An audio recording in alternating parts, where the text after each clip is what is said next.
like to continue.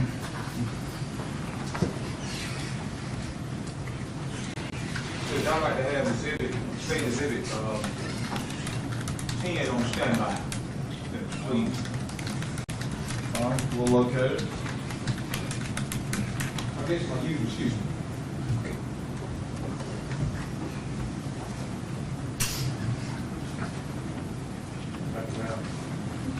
Also state exhibit 145, 149, 150, 151, and 152. Okay, let's start over now. Okay.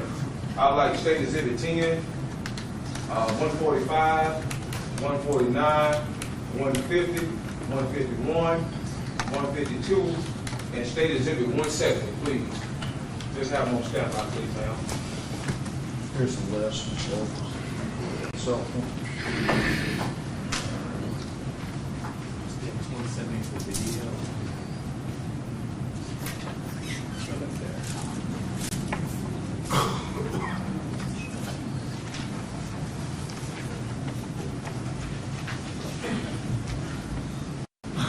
Thank you, ma'am.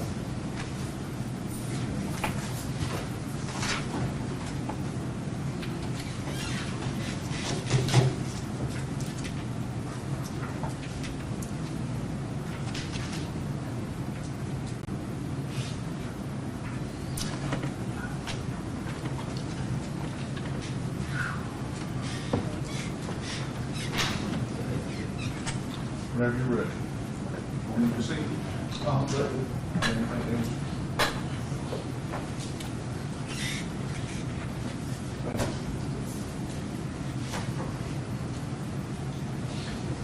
Mr. Kitchen, sir, I think before we left, you stated that you wouldn't have dealt with a high-risk suspect yourself. Isn't that right?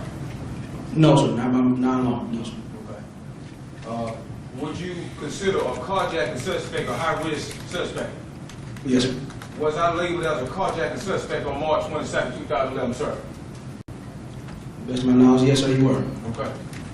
You also stated that you would have called Central Communication to back up with you if you deal with a high-risk suspect. Isn't that correct, sir? Yes, sir. Okay. Mr. Kitchen, am I saying that right? Kitchen? Johnson, sir. Johnson, I'm sorry. Mr. Johnson. Did you know the Athens Clark County Police Department high-risk traffic stop protocol? On the high-risk traffic stop, yes, sir. Could you explain it to the jury, please, sir? Once a vehicle is identified as possibly containing a high-risk individual, we would initiate a traffic stop. The initiating officer would stand by till all the officers arrived on the scene, and while doing so, we would just call in and confirm the description of the car, tag, and occupants of the car, and then we would proceed. Once appropriate officers are there on the scene, we would have individuals come out of the car. Ignition off, keys out the window, driver first, having that subject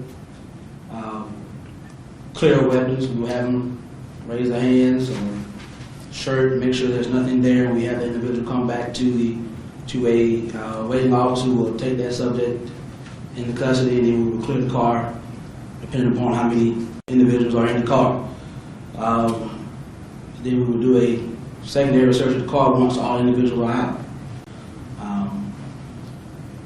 And then we would clear the trunk, make sure nothing is in the trunk. Okay, sir. Is it proper protocol to radio Central Communication if you stop a high-risk traffic stop? You doing that? Yes, sir. Could you tell the jury about the Central Communication part of it? Again, we would call into Central Communications about the vehicle, confirming that this is the vehicle that we were looking for that was bolo, if there is a bolo. Confirming tag, make, model, color, things of that nature. Would you radio for backup during a high-risk traffic stop?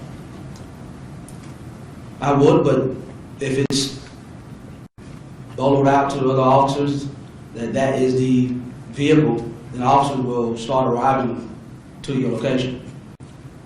But you will request officers to come and help you out. You will not do a felony traffic stop alone.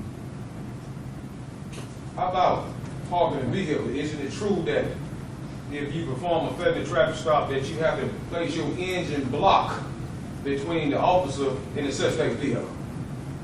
Yes, sir. Could you explain that procedure to the jury, please, sir?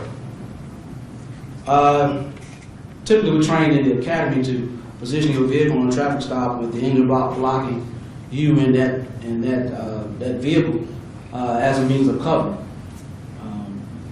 Most rounds from a firearm won't penetrate the block of an engine, so that's the proper cover you have. You do that for the safety of yourself and the safety of other citizens and anybody else might be around you. Isn't that correct, sir? Yes, sir. Okay. You said you know the police car behind you when you pulled on Cascade on the River Apartment Complex on Sycamore Drive, correct? Yes, sir. When I turned on Sycamore, I saw a patrol car coming up behind me from westbound direction across that highway. You and Tony Howard stopped and talked to each other while y'all was in the Cascade on the River Apartment Complex. Are we correct, sir? Yes, sir. What y'all talking about, sir? Again, to make them out of the call we were looking for.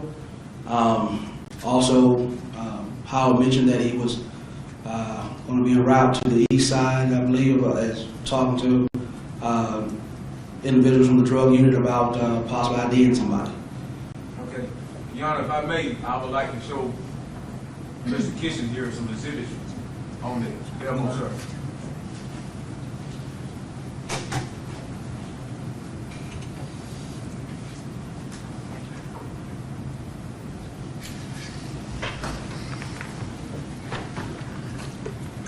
Mr. Kitchen. Mr. Kitchen, sir. Officer Johnson. Officer, I'm sorry, Officer Johnson. That's fine. Officer Johnson, sir. Mm-hmm. I would like for you to look at Statement Exhibit 10.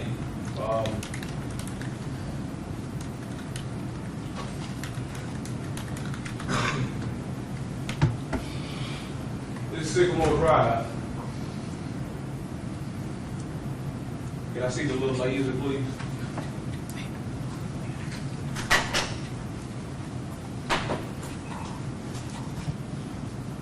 Thank you, ma'am. So this is the top of Sycamore Drive, would you agree? Yes, sir. Coming down Sycamore Drive, correct? Mm-hmm. Now, once you got to Sycamore Drive, did you come this entrance or Cascade, or did you go to the bottom entrance first? I came to the first entrance. Okay, and what you do when you got here?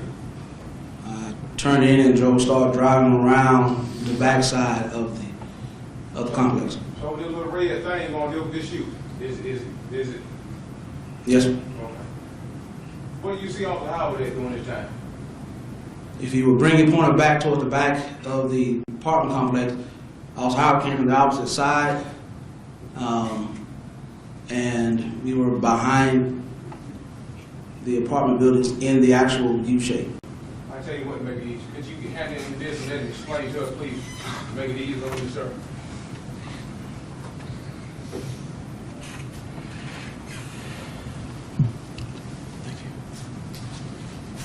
Now again, could you show us how you come in and what point you seen Tony Howard, please, sir? Sycamore Drive, I came into this entrance here, sir. Mm-hmm. Back here, in this area here, is where Officer Howard and I met up for the first time. Okay. This is the point y'all started talking? Yes, sir. We had a conversation the first time, yes, sir. Okay. When y'all parted ways, which way did you go and which way did Officer Howard go? Again, I'm coming here. Mm-hmm. Officer Howard came from this direction. Okay. We were coming from opposite directions. What did show us what Officer Howard did? Can you show what you think, your knowledge of what he did? Show us what Officer Howard done. Well, we just parked next to each other. He was in his patrol car. I was in mine.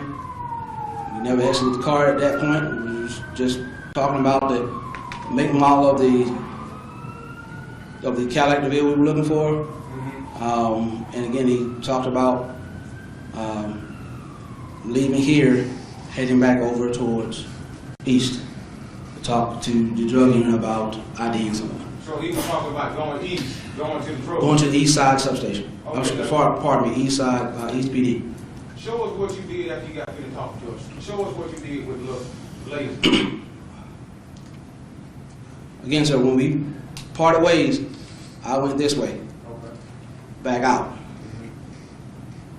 Officer Howard, he went back out that way.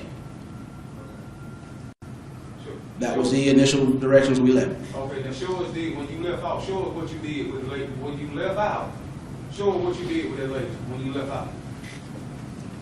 I came around the circle, Okay, got about right there. okay.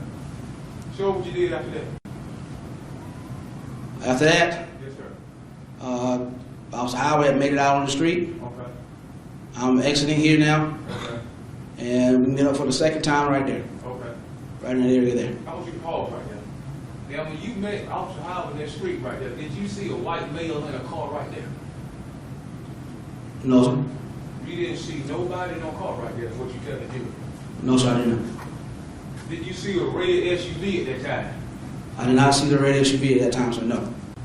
So, put the light back on when y'all stopped there to talk for a second time. I'm heading this way. Officer Howard was coming back that way. Okay, just stop. Show where y'all talked at the second time. What point is it? Right in there. So Right in when there. you leaving out of Cascade, there where y'all talking at. Yes, sir. So you see no red SUV, no white male sitting right there on Sycamore Drive in the car. Not to my knowledge, no, sir. No, sir. I did not see a white male or a red SUV Okay. at that time. If you had saw a white male sitting right there on Sycamore Drive, when you agreed that you would have saw him. If I would have saw him, yes, sir, I would tell you, yes, sir. Okay, now, when you come out of Cascade and talk to Officer Howard right there, Mm-hmm. did you see Officer Christian sitting right there on Sycamore Drive? Did you see him sitting there? No, sir. Now I'm back to something, Mr. Johnson. Mm-hmm. Have you ever made any type reports, any statements about Officer Christian sitting right there on Sycamore Drive waiting on ship change? Not to my knowledge, no, sir. Again, I did not see him on that street at all. Did not know he was there. I understand, sir. Did you do a supplement report on this case? I did. Okay. Did you do a victim impact report on this case? I did. Now, I'd like to ask you this. Do you recall making a statement in your victim impacts about Officer Christian just sitting right there waiting on shift change in the middle of that road? In my statement, yes, sir. Why did you do that? And you just told the jury he wasn't sitting there. I told the jury I did not see him sitting there. Okay, I understand that, sir. But why did you put in your victim impact statement that Officer Christian just sitting there and you told his family they just sitting there waiting on shift change? Why did you do that? Well, in my statement, I wrote how I felt at the time. Let me stop you just a moment. I'm not sure what statement you're talking about, but I'm not sure that it now's the appropriate time to talk about it. Okay. Yeah, Now, if we need to send the jury out to discuss it, we can. yeah, we can do that. And yes, jury go through.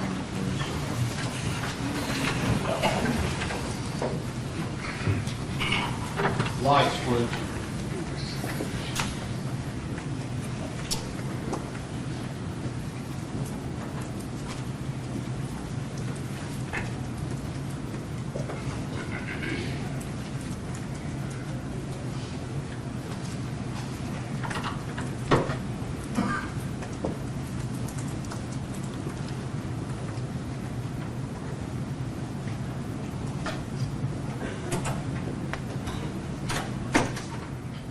Referring to the statements that for the sentencing phase of the case, is that what you're talking Yeah, about? that's what I brought with me. Okay. I'm not sure I don't know where you're going, but I don't know that I'm going to, Allow it. well, I don't know that it's appropriate for that to go, to come out now. Okay. And I don't know. I wasn't sure that that's where you're going. I mean, I want to hear from Mr. Mahler. I didn't know if there was another statement, is the reason I'm Okay, saying. well, I will tell you where I was going. Well, don't do that. Don't do that, Jeff. Ms. Mahler? Judge, I think it's probably a little bit confusing. The jury doesn't know what a victim impact statement is and what the purpose of that is. And I think he may be misconstruing the statement and what Officer Johnson, what he actually saw on that day, and what he may be saying in his victim impact statement about the effect on him and the community by Officer Christian's death and what he's going on. That doesn't mean that he actually saw Officer Christian on that day. I don't have the victim impact statement in front of me to know the exact words. Well, I do. See, what I do, Judge, is I know the case real good, unfortunately. I studied real hard. So when a witness come up here and say something, just tell the truth. See, look, just say, this is my thing. Now, what disturbs me is just say they had to convict me, and I'm at the sentence phase. He gonna come in here and tell him, say something like true, because he simply said right now, he was simply parked on the side of the road, waiting for the shift to change the end or the next car. That's very disturbing to me, because just saying they convict me, this let me know he was finna come in and get on his victim impact statement. Oh, he was just parked on the road right there, waiting on this shift to end, which is one of those ugly lies I stated about. And he just testified unequivocally that Officer Christian went right there. And they had it in the newspaper, and his family done heard this whole mess and everything else said. They was in the court the 27th, they heard this mess. And that's what I'm here for, the truth. Don't come here telling no lies, because I ain't going for it. I'm not sure it's important that I hear the motive for why you want to ask the question. Yes, but I want you to know why. I'm hearing you, but I don't know that that has anything to do with what we do next, as to why you're doing it. The question is, I believe Mr. Malm is correct in that it's confusing to the jury because you're talking about supplemental statements and all of that. Are you going to ask that be admitted into evidence now? Are you going to? No, I was just going to ask him a question about it, because it just for this part. I mean, I didn't want to talk about the whole thing. My thing is, this is my thing, Judge. If you make a statement, that's part of the record. Okay? See, that would disturb me. All these so-called veteran law enforcement officers, they come here with no statements, and that's how they tell them lies. You get rid of the audio and video of their statement, you come in and say what you want to say. Mr. Hood, my question is, how do you plan, are you going to be asking that be admitted into evidence? That's what I'm trying to figure out. No, what I was going to do is ask him a question on it, and I was going to give him a chance to be honest about it. Now, I wasn't going to just straight up put it in the evidence, because there's a lot of stuff on here that I don't think people should see at this time. I'm talking about this officer being parked in the road. See, it's been going on for years. That what they done told this man's family. He was just sitting in the road. I just shot him so that on reach. So I'm sorry. See, that's what I'm here for, and I'm irritated by it. And every time I see one of them, want to tell one of these little white lies or ugly lies, whatever they call them. Thankfully, I would object to that characterization. Here's where we're going. I didn't want to say that much. No, that's not what I'm telling you. I'm just saying that if you start referring to it as a statement, as a victim statement, then in all likelihood it's going to need to come out as to what that's about. I did get off of it. Does that make sense to you? Yeah, I do understand. And I'm not telling you you can't do it. I didn't know that. I didn't know where you were going as far as getting that into evidence. That's all. Ain't no problem. I just don't worry about it. All right. Okay. We'll bring it back in.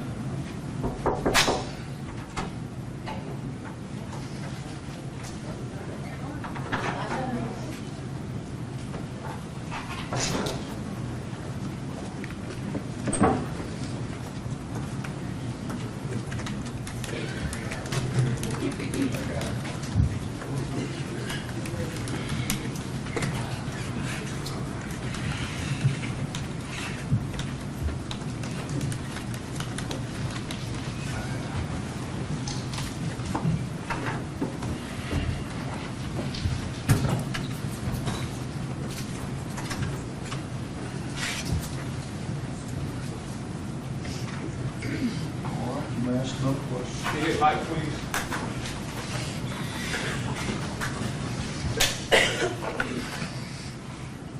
So, Mr. Kitchens.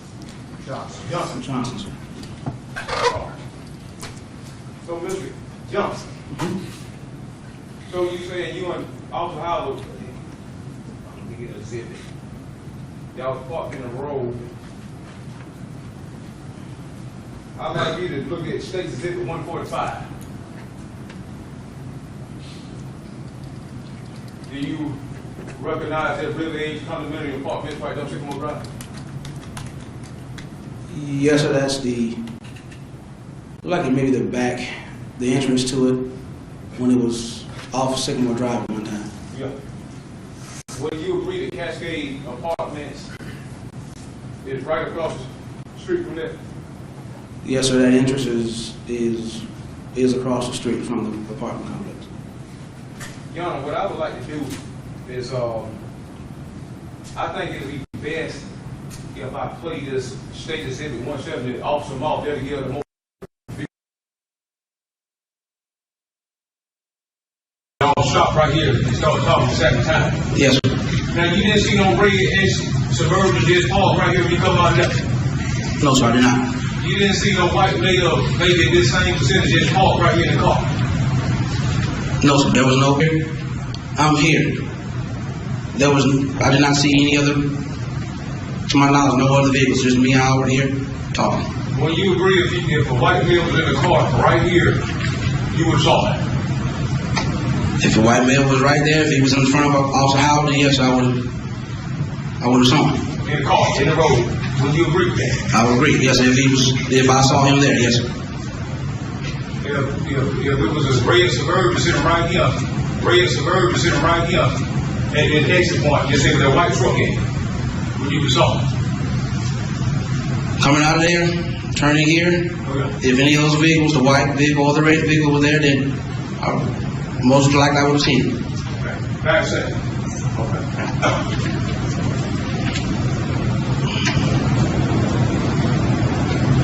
Let me back up just a little bit and talk about some of these kids. I'm sorry, my mind is gone today. I'm sorry, y'all. You see this car right here, I do. taxi cab, car, or whatever. Did you see that sitting right there when you were talking about Howard? Did you see that sitting right there in the road with you and Officer Howard was talking right here in the road? No, that vehicle was not in the road then. So what? In that lane right there, because like I said, me and Officer Howard talked down here, and that vehicle was not, that couldn't have been on the road at the time. So it was just, it sounded to me that you were saying there wasn't nobody, you and Officer Howard on that road. That y'all, all the two moving vehicles was on Sycamore Drive. I can't definitively say that it was just me and Officer Howard, but I'm telling you what I saw, and I did not see that vehicle there. No vehicle on Sycamore Drive. Not that I remember, sir, no. Okay. No. Okay. Did you see that white truck there?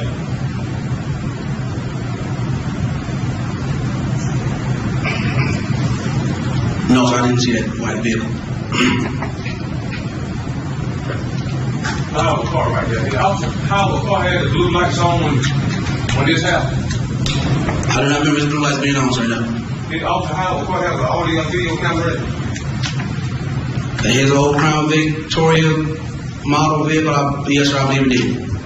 Did you do a live interview with Agent Trent Hilsman on March 22, 2011? I did. Did you tell Agent Hilsman Tony Howard car had an audio and video camera? I'm sure I did an interview, yes, sir. I do remember him having that type of equipment on his car, on that particular model, yes, sir. Okay. You agree? Did you look at any audio and video with the camera on when Officer Howard aimed? Was there camera on this car? I can't tell you if it was on or not, sir. I quite honestly was not looking inside of the car. Okay. Now you said you heard some radio traffic about Officer being shot. Yes, sir, I heard him via the radio central on shot. Was Officer Christian said he was shot? Was it Tony Howard? Who said he was shot? I thought at the time, I heard Officer Howard. I thought it was Howard. I thought Howard was saying he was shot. Okay, when you agree that Officer Christian's voice is different from Tony Howard's voice? It is. So, during your interview with Mr. Trent Hilsman, is it true that you told Mr. Hilsman that you heard Officer Howard radio shot the fire? In the interview, Yes, sir. I told Hilsman I thought Officer Howard said I'm shot. So you didn't say Officer Buddy Christian said he was shot, you said Officer Howard, you that correct? Because I thought it was Officer Howard, yes. So you never did mention anywhere about Officer Christian talking about he was being shot. And I was, what did he say? I heard Central I'm shot. I thought it was Officer Howard because I did not see Officer Christian in the area. Did you hear Officer Christian say, I've been shot? Oh my God. Did you hear Officer Christian say that? I heard Central I'm shot over the radio. I did not see Officer Christian in the area. I thought it was Officer Howard. So I think you misunderstood the question. I asked you, did you hear Officer Christian come on the radio? I'm rephrasing. After you heard the shots at Officer Christian car, did you hear Officer Christian get on their radio and say, oh my God, I've been shot. Oh my God. Did you hear him say that? I cannot honestly sit here and say it was Officer Christian. I heard a voice on the radio that Central I'm shot. I thought it was Officer Howard. But you told Trent Hills during that interview with Tony Howard, didn't you? I did. You had a radio on you too that day, didn't you? I did. You know your brother-in-law boy too, don't you? I do.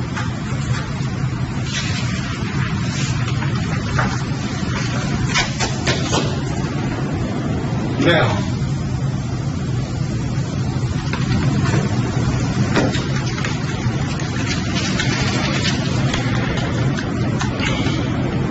these officers on the scene right here, you talk. Who was this white guy on the scene with y'all? With the cap on right there, the white guy. I have no idea who that is, sir. Oh, I'm going to show you so you get a better understanding of it. Okay, now I want you to look at this. Right here, you see this? Is that you? You see right here? That's you right there, and that's off the kitchen right there, and then off the Howard on the ground, you got a white guy there with a ball cap on. When you agree with that, sir? I see that on the screen, yes. I want you, could you explain that picture right there? Explain the characters in that picture if you would. That's Officer Kitchen going into the trunk of his vehicle, retrieving his first aid kit. I'm approaching Officer Howard. He's laying face down on the ground. So, when you agree that there's a crime scene at this time, so police officer been shot, will you agree with that? Yes, sir. Now, who is this white male with no police uniform on y'all that just walk right there with y'all at the crime scene? Again, sir, I have no idea who that is.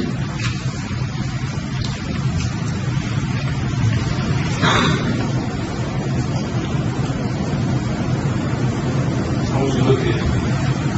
Officer Kitchen light blinking on that car. Yes, sir. So his lights are on.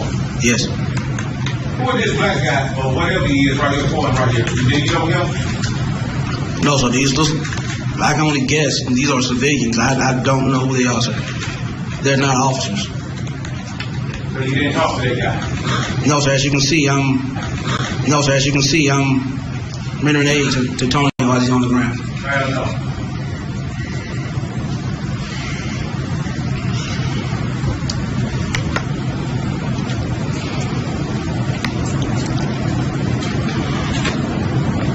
Is this the guy that you saw in the red SUV, Suburban coming up?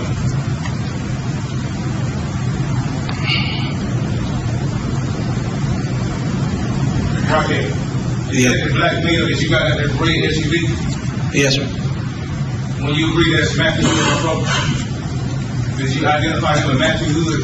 I did not identify him. I did not recognize him at the time as being your brother Matthew. Okay. Okay. But that's the guy who was in that red SUV, right? Yes, sir. Okay. Father's car.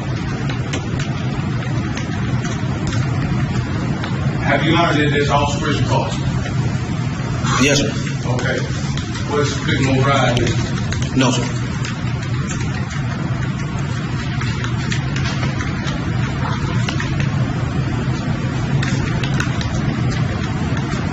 What's the name of these apartments right here? Right here on this area. Regency Park, I believe. Regency Park. When you agree that Regency Park is further down the street than River on the Edge apartment, Yes, it is. when you agree that River Edge apartment is closer to Cascade, than Regency Park. Yes, River's Edge is closer. Yes, sir. It's across the street from me. Okay, so River Edge is closer than Regency Park is. What we got, 25 to 50 yards distance when you think somewhere around in that range? Maybe 4? Possibly, yes, sir. I backed up a little bit for you, so I don't want to confuse you, sir.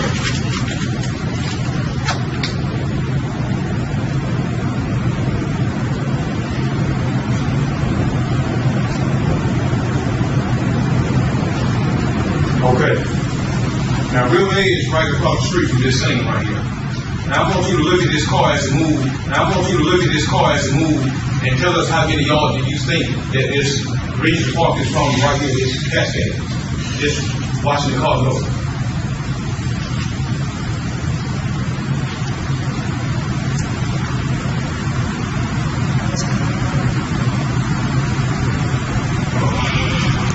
Stop. Okay, how many yards you think that is from Cascade to right there? If I had to guess, probably more so lines, maybe 60 yards. I agree.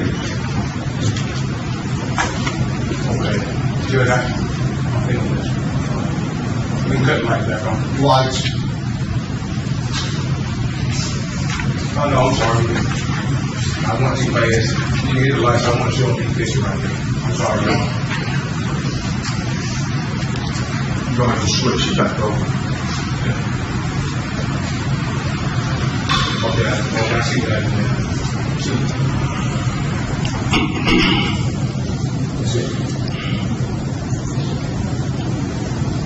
Mr. Kitchen, I'd like you to look at state exhibit.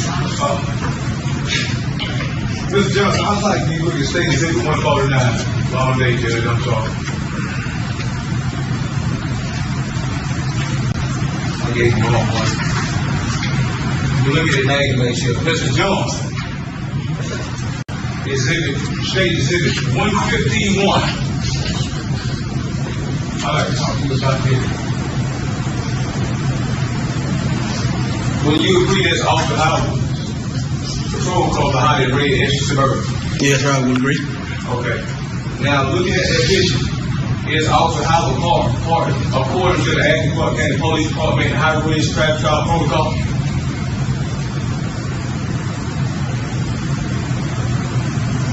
No, sir, I don't agree with the position of that car. If he was to be the lead car initiating a traffic stop, he would be a felony traffic stop. He would be more behind the vehicle. What? Here, he's at an angle. Okay, would you park your car like that during the felony traffic stop? Would you do it? If I'm initiating the stop, Yes, sir. Would you park? no, sir, I'll be more behind the car. So you want to stop your car right there when Mr. Howard stopped here? That was you telling us? No, sir, I wouldn't have to stop my car there, no, sir. If I was initiating a felony traffic stop. Why wouldn't you have stop your car and park like Mr. Howard parked here right now?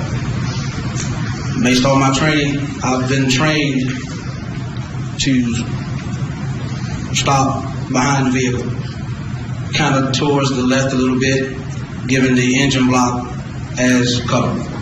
You do that to protect yourself from somebody might be shooting you or something, you can use your car for cover. Is that correct, sir? Yes, sir. You also do that for the public and citizen safety too, is that right, sir? Yes, sir. Yes, sir. Okay. Now, Mr. Kitchen.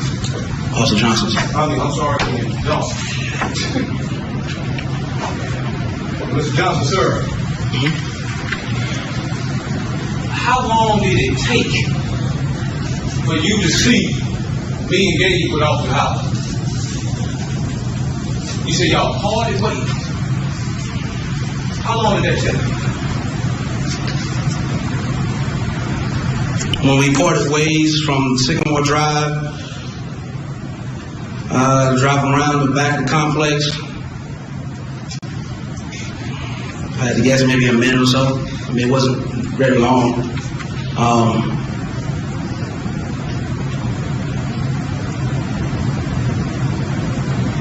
It's hard for me to give you an exact amount of time. Just give us what you By said. the estimate, probably a minute or two. It ain't long, you No, sir, it's not. Okay. I'm asking, did you ever hear Officer Howard come on his radio and say, hey, I got a video on this carjacking suspect, Jacob Hood, this carjacking suspect? Did you hear him say that? No, sir, I did not. What do you think about that right now? That's a proper question about what he thinks about that. Well, that would be right. I think it is relevant here because we're talking about attacking here. I don't know. Thank you, sir. Could you repeat your question, please? What do you think about it? Officer Howard not reporting that he pulling over this carjacking suspect, Jacob Hood. What do you think about that right now, sir? I think if he had any idea, truly any idea that James Hood would be in the vehicle, he would have behaved differently. He would have behaved differently. He wouldn't have parked his vehicle there. He wouldn't have been in that position.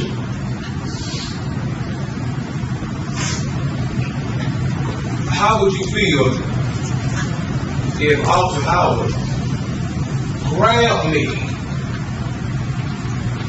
and he grabbed me before he called for backup? What do you think about that, sir? As a police officer, I would think that would not be a very safe move to do.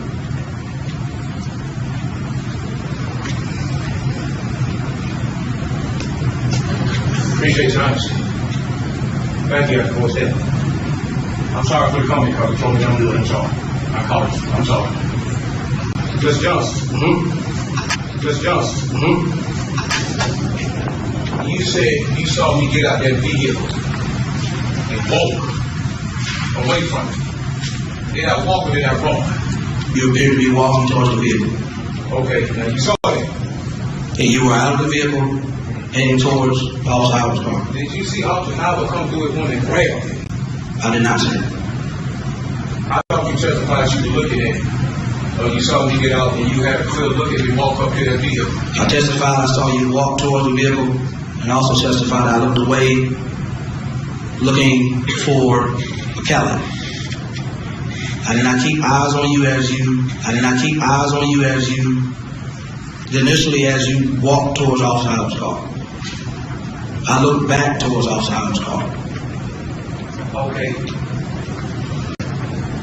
During your interview with Agent Trent Hill, did you tell Mr. Trent Hill the visual reached into the patrol car and you thought you heard him pop? Did you tell him that you thought you seen him reach in there? Did you tell Agent Hill that, sir? I did. I thought you reached into the car, yes. I thought you said you were looking at a Cadillac. I was looking for a Cadillac, and I looked back towards Officer Howard's car.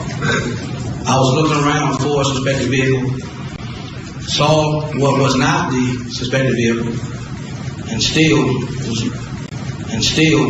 looking around. I did not pay full attention to Officer Howard's car as I looked back towards.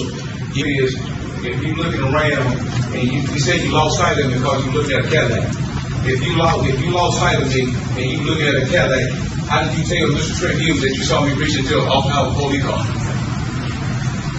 I saw you reach it appeared to me that you were reaching away from Officer Howard's car. Is it that you thought you seen me reach, or did Officer Howard come through that car when he grabbed me? Which one it was? I didn't see Officer Howard reach at you at all through his car. So you did. I did not. If you had to say, but you thought you saw me reaching there, but you saw him reaching there. I saw what appeared to me in reaching motion as you were turning away. Okay. Now, if you had saw Officer Howard come through that car window and grab me, would you report it to the supervisor? Would you tell the jury that you saw that? I would have honestly tell the jury I saw that. I understand. Yes, sir.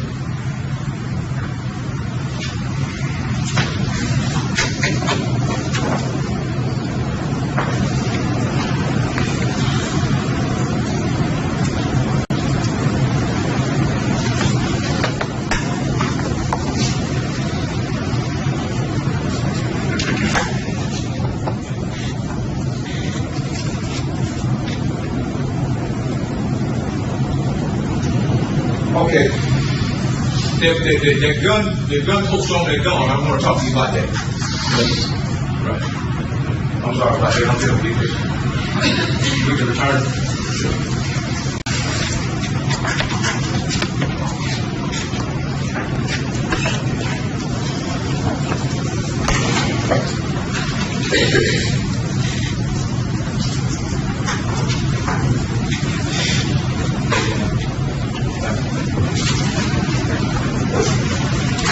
Now, Mr. Jones.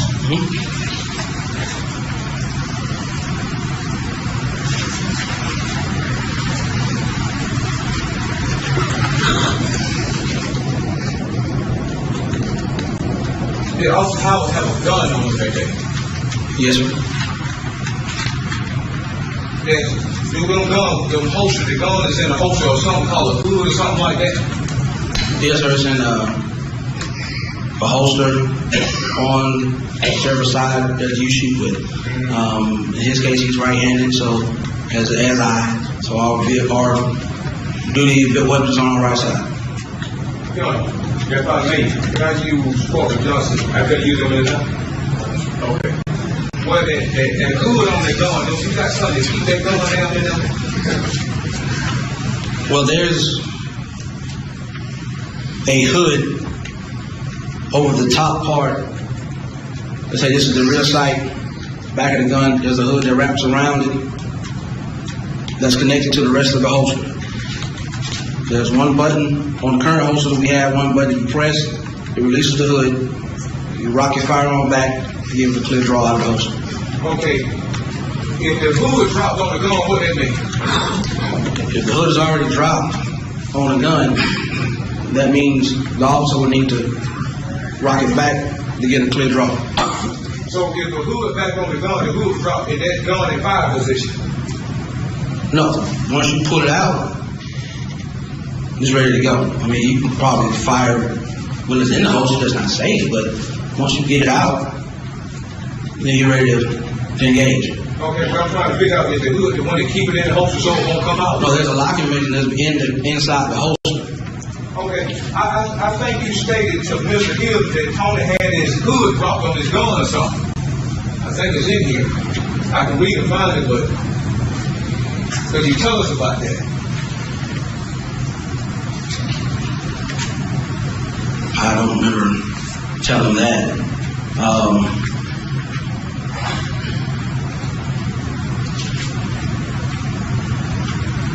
If you ask him about his gun belt, maybe he did have it on snap. I don't know, guessing. I don't know.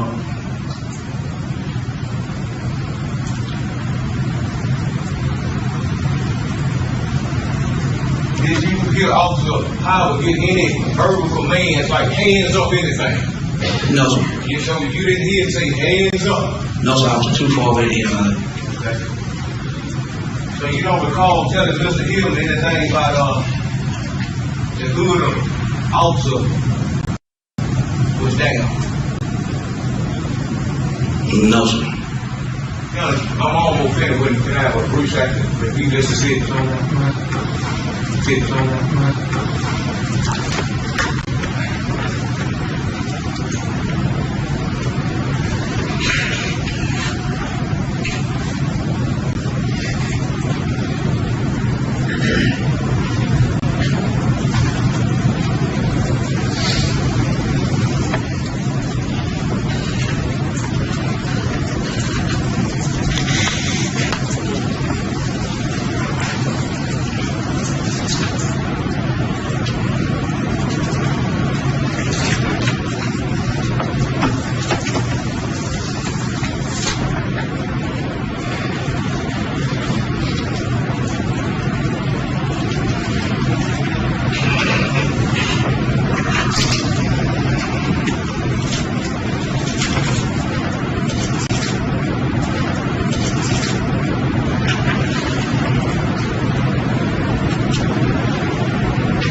Okay. Do you recall telling the Agent Hillsman that as he approached Officer Howard, you know that Officer Howard's gun was in the holster, but the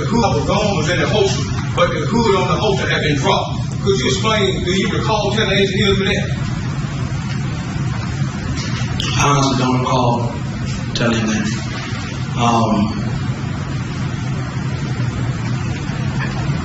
I honestly don't recall this, sir.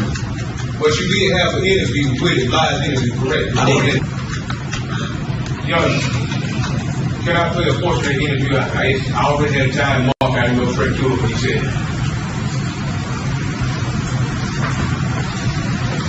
Well, yes, you can do that. I'll be brief on that. Before I do this, sir, could you have done it and you forgot you done it? I made that statement. Could you have made that statement but forgot you done it? Could you have made that statement but forgot you done it? Yes. Okay. I'll be good. Now look, Mr. Kitchen. Now, what do you mean when you told Agent Hillsman that the gun was in the holster, but the hood on the holster had been dropped? What do you mean by that? Again, this is turning my hand like this simulates the backside of the weapon holster. You engage a button on the side, it drops back. Okay. So Officer Howard, hood was dropped. If a hood is dropped, what do that mean? That means that the officer was about to draw his weapon or take his weapon out of the holster. So you telling the jury right now that when Officer Howard had that hood dropped, so that means he was ready to draw that weapon? Possibly if he had it dropped, yes, sir. So when you drop that hood, that means you better pull that weapon out. Is that correct? Yes, sir. I mean, I dropped my hood when I at home, for example, taking out my gun belt, securing my weapon. I have to drop my hood and take it out of its holster. Okay. But before you remove a gun from a holster, that hood has to be dropped, right? That means you're ready to pull it out. Yes, sir. And you stated that Officer Howard hood was dropped when he got out that car. Is that correct? In that interview, I said it, but I don't remember, but He said it. I said it, I said it. I didn't want to save up the time to say you did. Okay. No further questions, sir. Okay.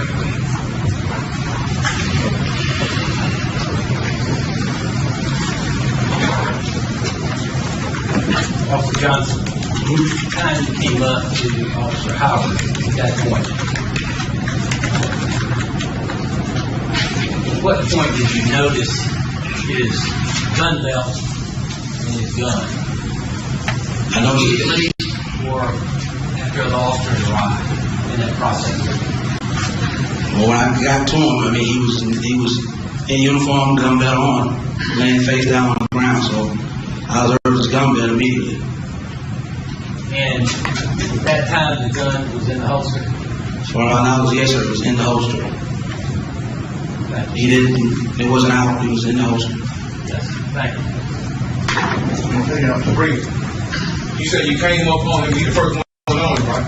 Yes, You sir. got out that little medallion. Yes, sir. That means that he could have pulled it out and that when he got ready. Is that correct? If he was able to, Yeah. then possibly yes. If he was able to. No further questions, sir. Did you excuse? Yes, Your Honor, please. Any objection? No, sir. You're excused. Thank you.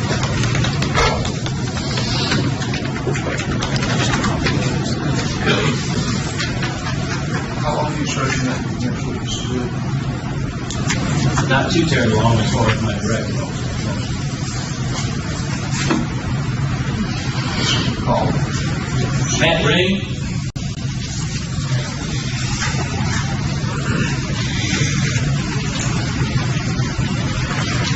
I'm attached to the Family Protection Center. I currently supervise the Sexual Assault and Crimes Against Children Unit.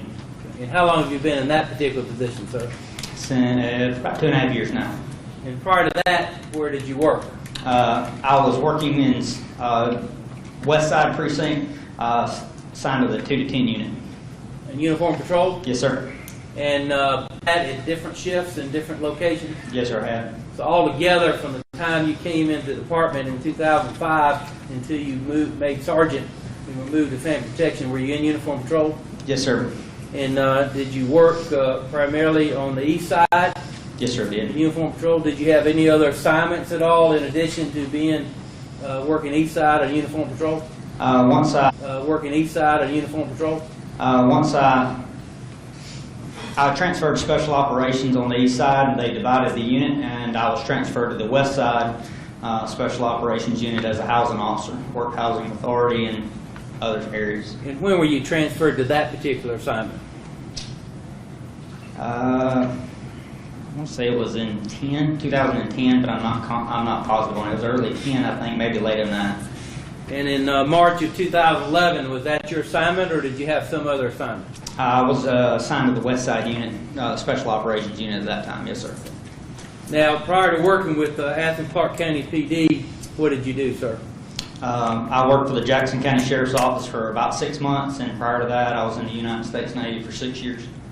And when were you in the United States Navy, from what year to what year? From 1998 till July of 2004. And where did you grow up, sir? I grew up in between Madison and Jackson counties. What high school did you go to? Jackson County Comprehensive. When did you graduate? 1998. And is that when you went in that Navy directly out of high school, pretty Yes, much? sir, I did. And are you married, sir? Yes, sir. And you and your wife have any children at all? We have 1 child, yes.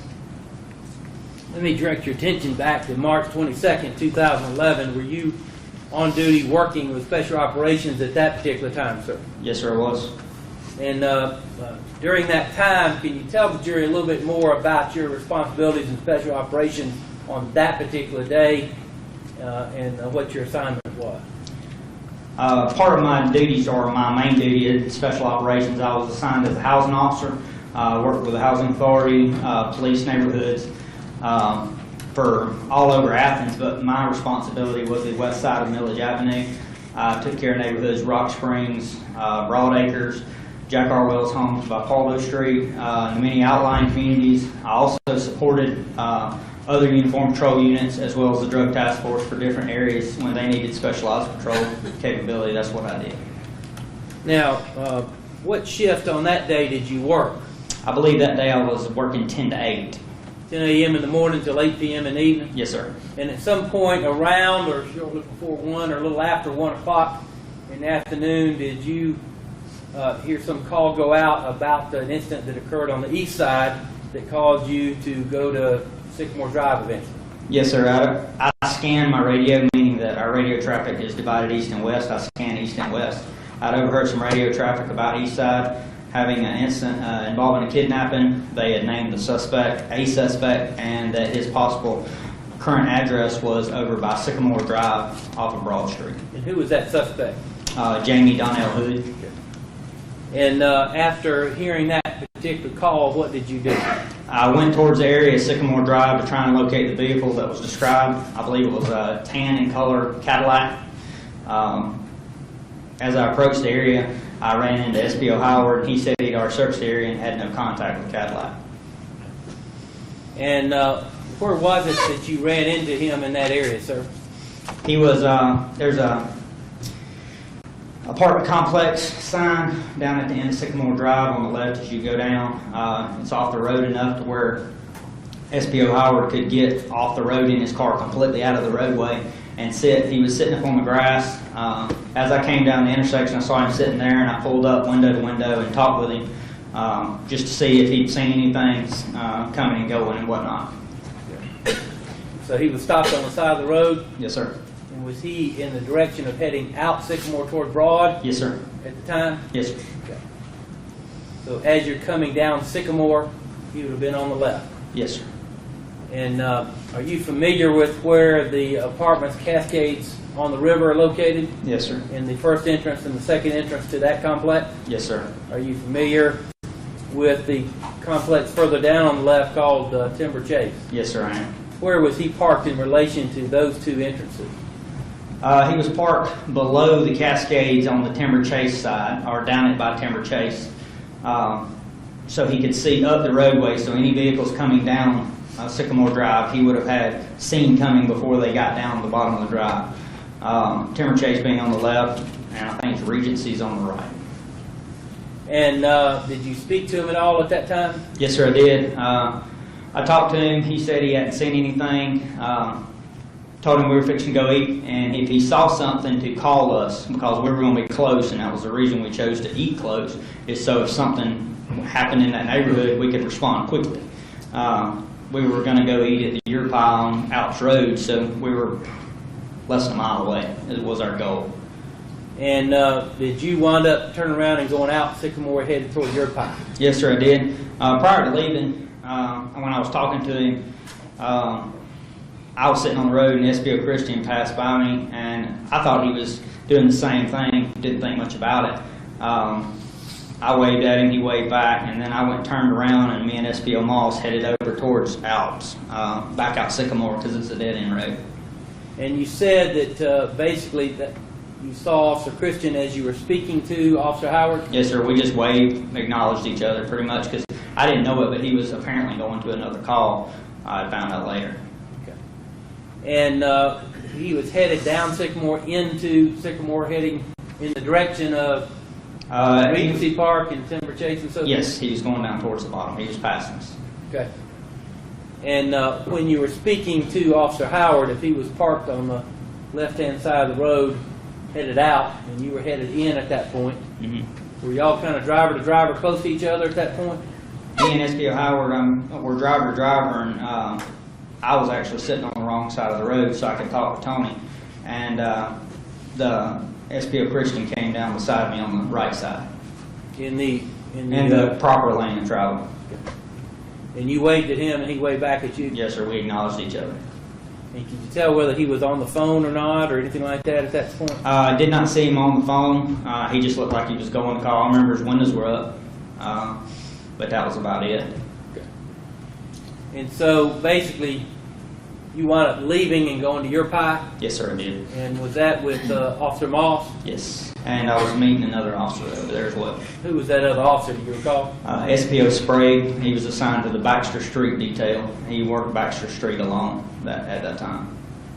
And as y'all were inside that Yurt Pie, tell us what happened as you were and what you were doing. We got parked and we walked into the Yurt Pie and we were standing in line. We hadn't even, I don't even think we told them what dough we wanted to get. And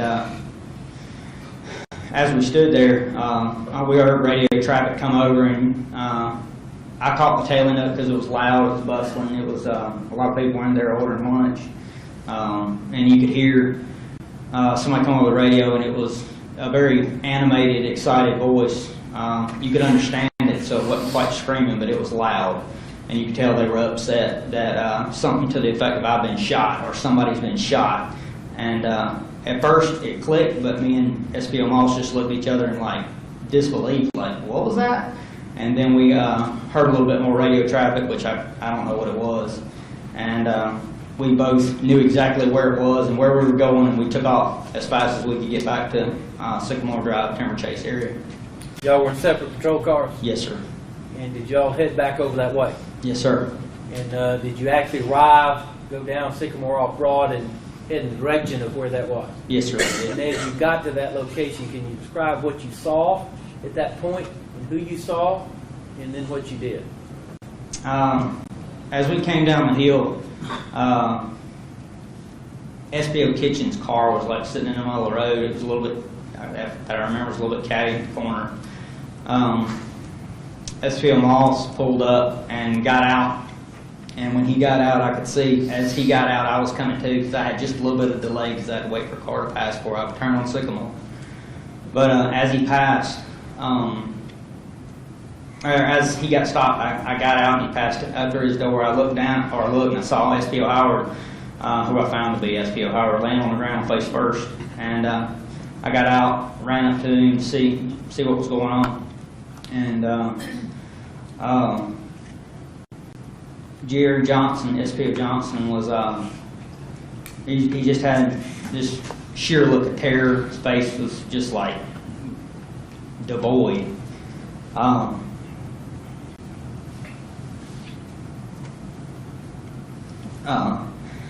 Kitchen was trying to get his medical stuff out of the car, and it was a lot of medical supplies and stuff he had in a Tupperware container, and he was trying to render first aid.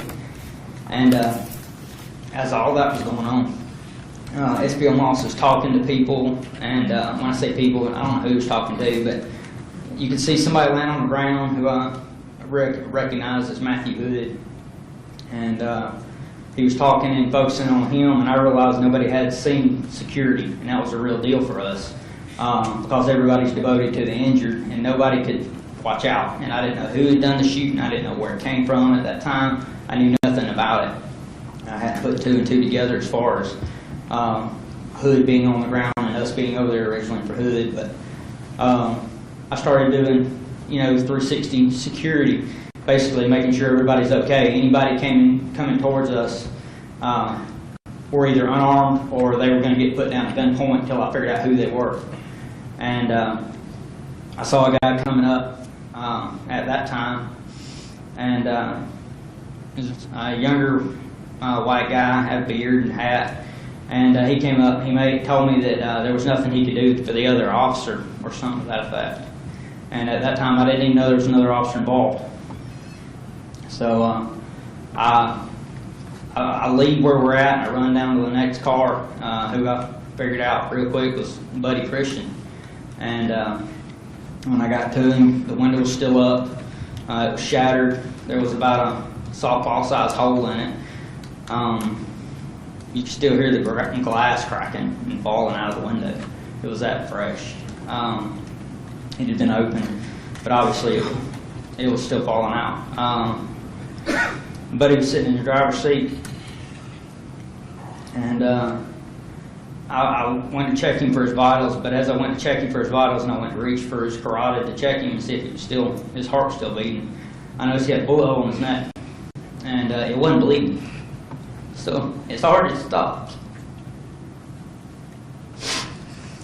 And there was nothing I could do for him. And he was gone. And I put everything back together and realized that we had other things to do, and I called Central and told them that we had 2 officers injured.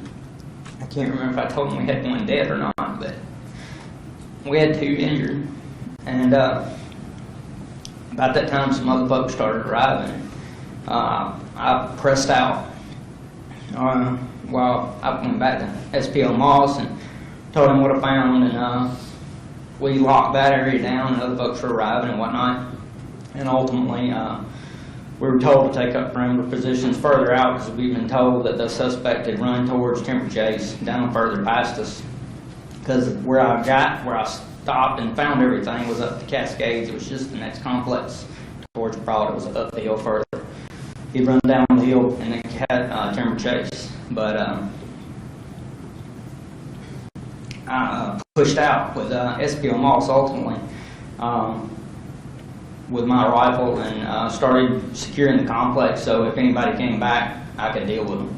So that's pretty much it for that I remember, I guess. Did you hold that perimeter for very long, or at some point did it change? Yeah, I held it for a while. When I say a while, it was several moments, several minutes. Other officers arrived and they took that up. While we were standing there, we'd been told of a car chase, or a car that passed by another officer. I think it was SPO Wright, Carry On Wright, over by Olympic or somewhere. And he couldn't get turned around. It was a really high rate of speed. A car had come by.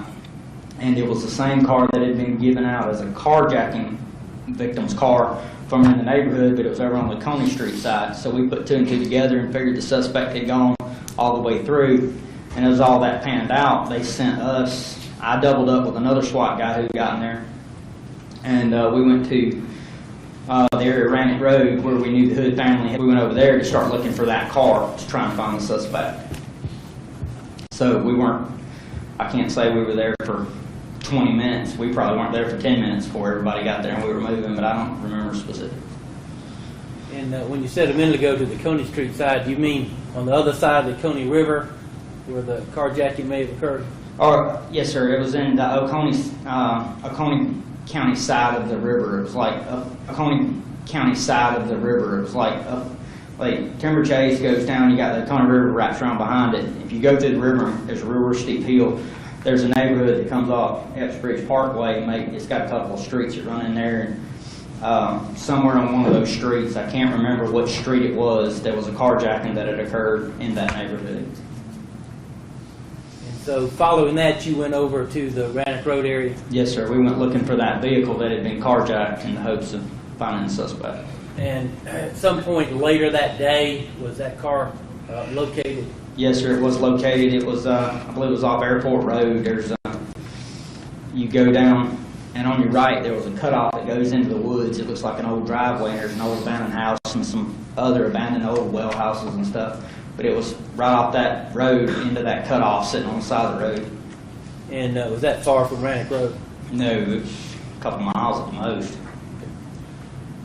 And the rest of the week, what action did you take and participate in?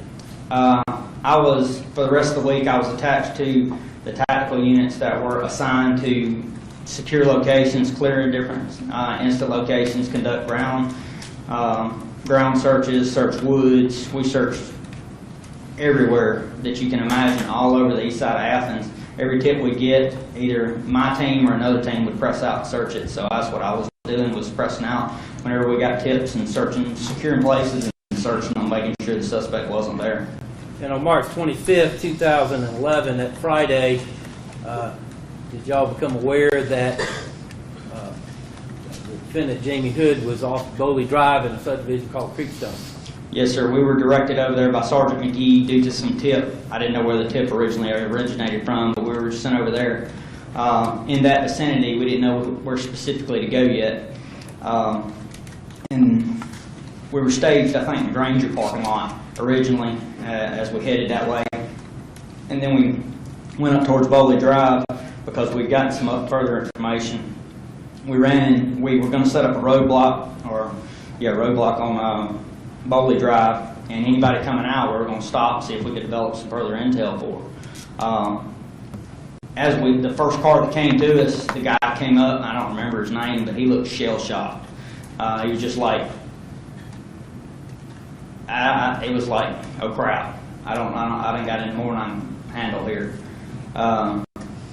And he came up, and I originally thought it was because of us, but it wasn't because of us. He was actually pretty glad to see us, and found out that he had just left the instant location, or the location that Jamie Hood was in, or knew exactly where he was at, and I handed him off to one of the investigators or other SWAT guys to figure out what that exact instant location was, and get other intelligence. And I commenced watching the road again in case the suspect came down.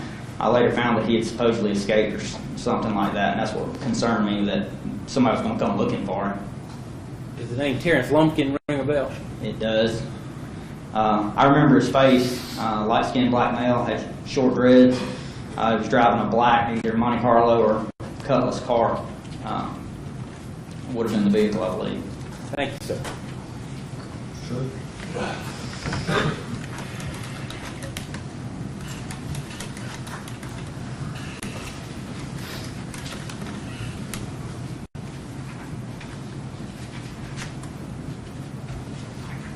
Good. Can I get state exhibit 170 before we get started? Yes. I think I have them right here. I did talk a little loud.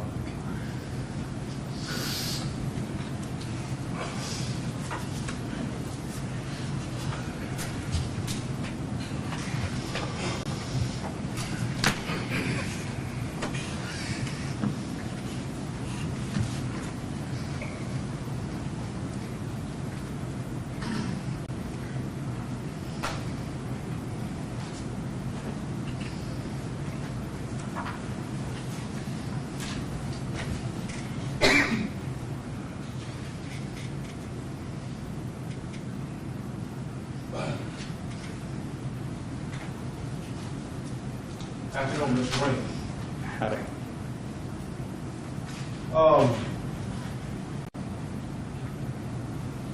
You stated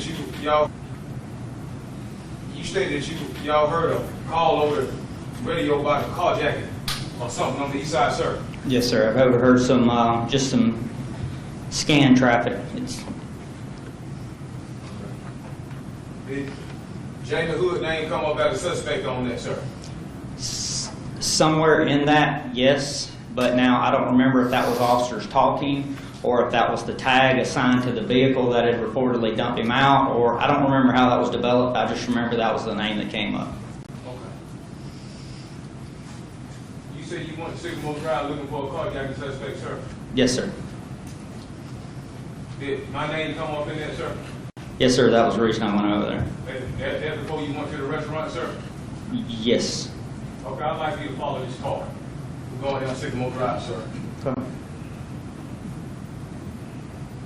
Now, I want you to tell me where you saw Officer Howard park at.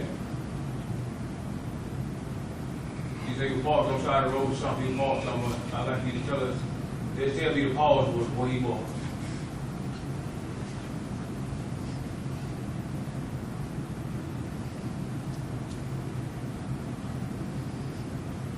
He was farther on that street than this? I believe so, yes. Hold on, let me see if I can get you there.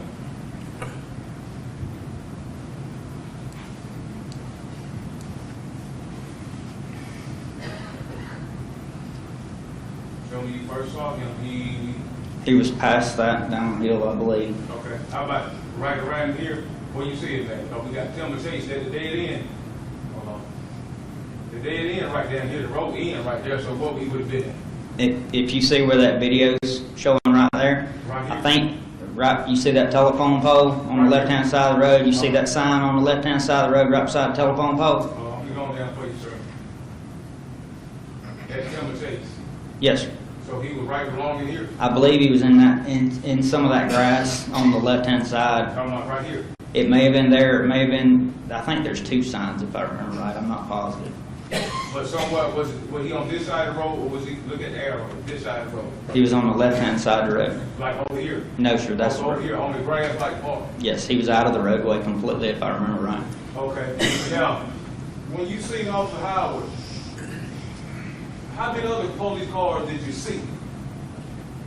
I remember seeing, what, can you clarify when?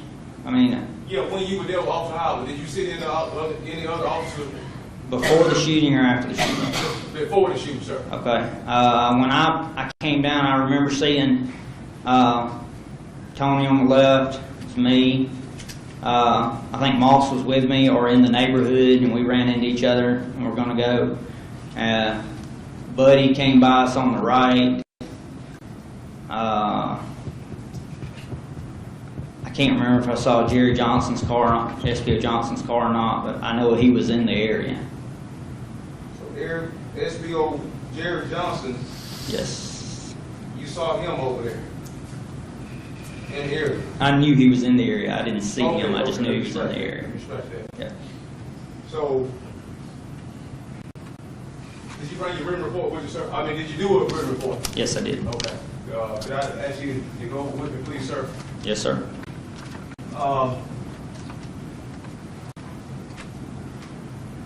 I see you got in your written report in the first paragraph, 4 male armed with handgun and sawed-off shotgun. I believe that was radio traffic given, yes. So you heard over the radio that the victim of all officers used caution because the victim was advising that the suspect was armed with several handguns and shotgun. Isn't that correct, sir? Over the radio, I believe the suspects were expected to be armed, yes. The dispatch also told all units to use caution. Isn't that correct, sir? I can't remember that, but it's not, it wouldn't be unheard of. I mean, So you said you talked to Officer Howard when he had his car right there in the grass in this area. You said you talked to him right there. mm-hmm.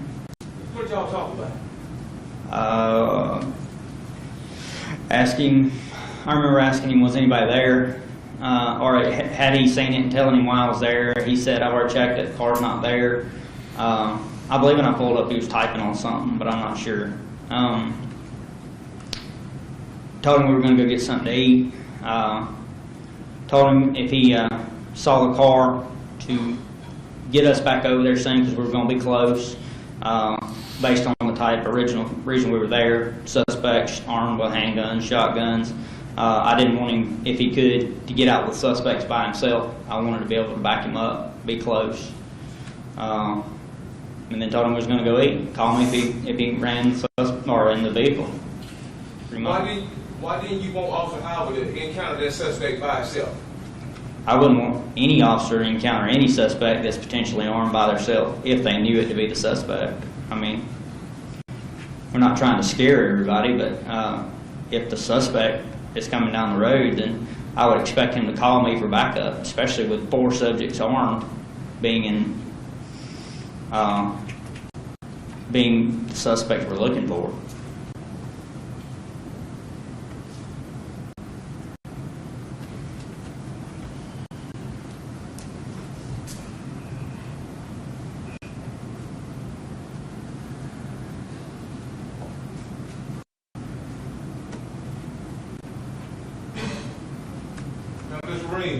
You said while y'all were right there, y'all seen Officer Christian come in and you spoke to him. Could you please tell the jury about that? I didn't speak. I waved at him. He was coming down, and I assumed he was going to do the same thing we were doing. I hadn't heard the traffic come out about a call being over there because I was talking to SP Howard. If Tony was sitting on the left in the grass and I was sitting against the flow of traffic in the lane we're sitting in right now, where that car's parked on the right, would have been how SPO Christian passed me on the right. So, if we had a little laser, could y'all give him a little red laser? This? Okay. Can you please turn it on, sir? Make it come on the screen and you can point that laser and you can explain what you want to explain. SPO Howard would have been on this side of the road. Okay. I would have come down in this direction, like where that car's facing this way. Okay. We were stopped window to window, me and SPO Howard, and then the other one would have come down right here on the right-hand side of the road. And he slowed down briefly, waved at us. He didn't stop or anything. He just slowed down, waved, and we said, So my arrow right here, this Officer Christian coming down this way. So Officer Christian is moving down this way, is what you're telling us? Yes, sir. And then you was parked just like this car. Down further, but Okay. in the same general area direction, yes. Okay, so Officer Howard's car, was he pointed upward this way? Yes, sir. He would have been out of the roadway in the grass, but yes. Okay. So when Officer Christian came down through there, Officer Howard had to see if you did. I can't speak on what I know that there was a call in Regency Park until after everything had transpired. Okay, what call, could you tell us what that call was in Regency Park? I don't know. That's a moot point. After everything happened, I didn't ask. I kind of had a lot on my plate. I understand. So, but before that police shooting incident, you didn't know why Officer Christian was over that issue? Didn't know for sure, no. I assumed he was looking for the car, like all the rest of us. And before the police shooting, did you hear any radio traffic pertaining to Sycamore Drive other than James Williams in his carjacking suspect thing? Not that I can remember. Is it true that Officer Christian was on duty when that call went out like this? I assume so because he works day shift, but I can't say for sure because I don't work with him. I didn't work with him daily. I would see him in passing for different calls, but like I say, I was in special operations as a housing officer. I might see him in passing or back him up on a call, but I wouldn't see him at all times. It's just hit or miss whether I'd see him every day or not. Is it possible that Officer Christian could have been looking for that carjacking suspect also? Is that possible? Sure.